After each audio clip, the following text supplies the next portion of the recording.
नाना काका घुंगूर काठी आपटत शेताच्या बांध्यावरून फिरत होते. वाऱ्यावरून डोलणारी समोरची शेती पाहून ते आनंदाने डोलत होते. निबर सोन्यासारखे पिवळे भाताचे पीक, नंतर कापणी, झोडणी, मळणी आणि मग कणगीत पडेल वर्षभराची बेगमी, असा विचार त्यांच्या मनात येत होता.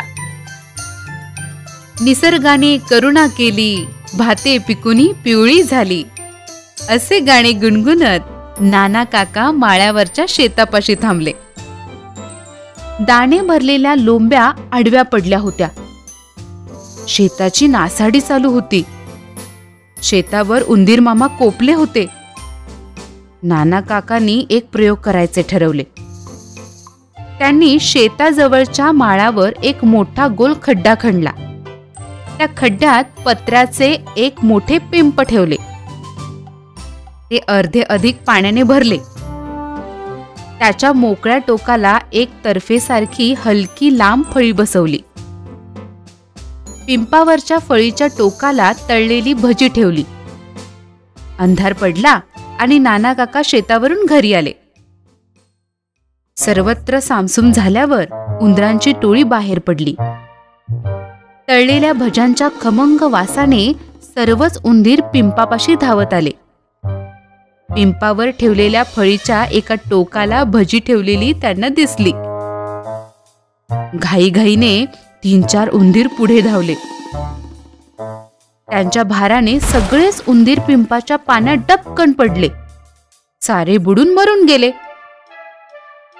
सकाळी सकाळीच अधीरतेने नाना काका पिंपापाशी आले. आपली युक्ती सफळ झालेली पाहून त्यांना खूप समाधान वाटले. संध्याकाळी पुन्हा खमंग भजी ठेवून नाना काका घरी आले. परत दुसऱ्या दिवशी सकाळी नाना काका पिंपापाशी गेले.